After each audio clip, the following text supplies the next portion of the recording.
आपसे सिर्फ इतना पूछूंगी, आप भारतीय जनता पार्टी की महिला नेता हैं, अभी ज्वाइन किया है, तो आपको ये हक है कि किसी भी महिला को ये समझाए कि कब क्या पहनना है? ये मेरे बच्चे वो पार्टी है। नहीं, आप सुनेंगे एक बात? नहीं, आप एक बात सुनेंगे? नहीं, आपको सुनना पड़ेगा, क्योंकि आप ये सवाल जो पूछ रहे हैं ना, जो बच्ची से हमने बात की है, मैं उसको ये भी बोला कि आप मेरी बातों का बुरा मत मानना, मैं आपकी माँ के समान हूँ, आपको ये समझा रही हूँ, आपको डिक्टेशन नहीं दे रही हूँ, लेकिन आपको समझा रही हूँ। हाँ, मुझे हक है एज ए नारी, एज ए हिंदुस्तानी वुमन के हिसाब से ये आज के पीढ़ी को बोलना जरूरत है कि कब कैसे पहनना चाहिए, आपके सहूलत के लिए, खुद की सहूलत के लिए, मेरी सहूलत के लिए नहीं। अब मंदिर में जाएंगे, अब झुक के प्रणाम नहीं कर सकते जिसमें। मैडम, मेरा एक ही सवाल है, एक भाजपा की नेता बताएंगी कि देश की लड़की को, या भाजपा से क्यों जोड़ रहे हैं? मैं तो बोल रहा हूँ, मैं एक भारतीय नारी के हिसाब से बोल रही हूँ। आप हमेशा आप झगड़ा में करने आए हैं, प्लीज नहीं, एज ए माँ, एज ए बेटी, एज ए भारत की नारी मुझे बोलना हक है। मेरे नीचे की जो पीढ़ी है, मेरे बच्चे जैसी है, जो मेरे बेटियां हैं, उनको बोलना, आगे वो सुने नहीं सुने, आगे उस बात को वो समझे नहीं समझे, वो उनका अधिकार है। और क्या आज देश की लड़कियों को इतना सेंस नहीं है कि वो क्या काम पहन के जाए? मुझे तो नहीं लगता कि आपको ये सेंस है। मुझे क्या सेंस? मुझे नहीं लगता, क्योंकि आप बार इसी चीज में आप झगड़ा कर रही हो। मैं आपको यही बोल रही हूँ, एज ए माँ के हिसाब से मेरे हर बच्ची को बोलने का मुझे हक है। ठीक है, आप सुने ना सुने ये आपके ऊपर। ये तो एरोगेंसी हो गई मैडम आपकी। पर मैं अभी आपसे दूसरा सवाल ये पूछ रही हूँ कि आने वाले दिनों में लोकसभा चुनाव है, कि आपकी तैयारी, अचानक आपको ऐसा लगा कि देशभक्त पार्टी सिर्फ भाजपा ही है, कांग्रेस नहीं थी इतने दिन तक, आपको देशभक्ति की परिभाषा अभी पता चली? ये आपको किसने कहा? नहीं, ये आपको किसी नहीं, आप मेरे आते हुए नहीं, मैं आते हुए कुछ बोला नहीं कि ये मेरा देशभक्ति का परिचय है। पार्टी के बारे में आपको कैसे पता चला कि मैं ऐसा बात किया है या मुझे ऐसा लगता है? नहीं, मुझे ऐसा नहीं लगता। अगर आप चाहे आप भी कर सकते हो, अगर मैं चाहूँ मैं भी कर सकती हूँ। देश आपका भी है, मेरा भी है। मैडम, हेलो मैडम, आप जो बड़ा प्रधान मोदी साहब की बात कर रहे हैं, उनको लोग नहीं समझ रहे, ऐसा बोल रहे, मीडिया नहीं समझे। आप सिर्फ 5 साल में मोदी साहब ने कौन से 5 अच्छे काम किए, वो हमें कन्विंस कर दो प्लीज।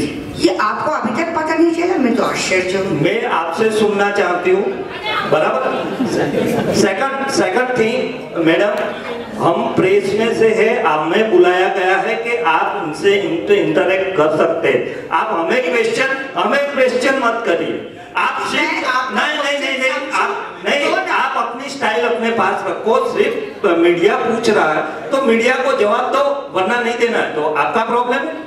लेकिन ये बात कैसी बात हुई है कि अभी तक मीडिया को पता नहीं कि हमारे देश के प्रधानमंत्री नहीं, आप बताइए, मीडिया को पता है नहीं पता है वो अलग बात है। आप सिर्फ बताइए। मोदी जी के हर काम अच्छे हैं।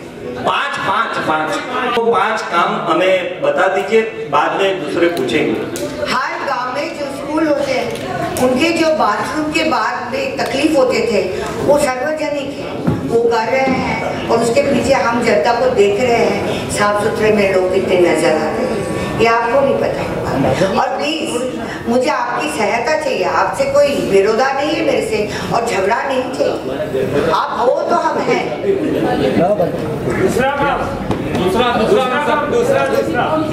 मैं एकदम तैयार, मैं आपके साथ लड़ने के लिए तैयारी करने नहीं आई। ये जो सर्जिकल स्ट्राइक होते हैं, पहले तो ऐसा कभी नहीं सुना था ना देखा था। टेररिस्ट का जो बात होता था, उससे हमारा देश इम्प्रूव हुआ है ना। अरे ये बात कमाल है। आप लोग मुझे कोई मेडल देंगे क्या? एक नहीं, दूसरा नहीं, तीसरा नहीं, चौथा नहीं।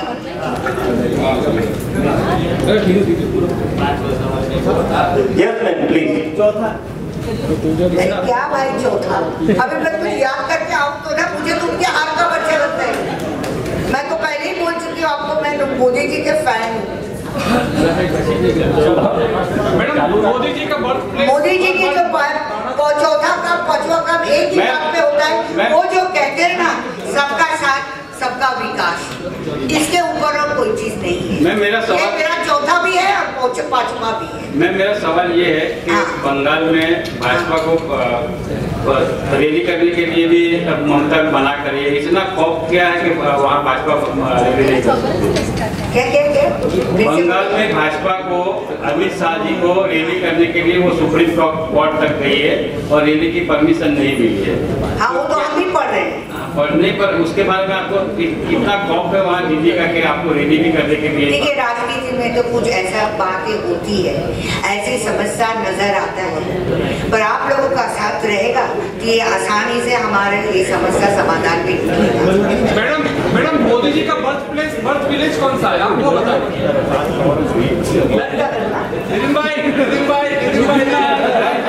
मैं तो जानती हूँ। देखिए, उनके जो आप लोगों के माध्यम में मैं जानती, मीडिया के माध्यम में, कि वो बचपन में उनके पिताजी के साथ चाय की दुकान चलाते थे, फिर उन्होंने ऐसा काम किया है।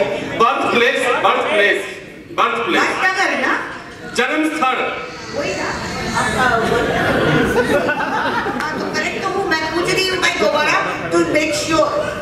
पर मुझे ऐसा लगता है कि मोदी साहब का जन्म जो है ना वो हिंदुस्तान बस, और हम बहुत खुशनसीब है कि हमें ऐसा प्राइम मिनिस्टर।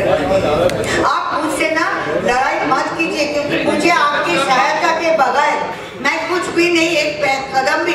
आज जो ये कुर्सी में बैठी हूँ, ये आप लोगों की बदौलत ही बैठी हूँ। आप लोग नहीं होते तो हमारा आज ये जगह भी हमें नसीब नहीं होती।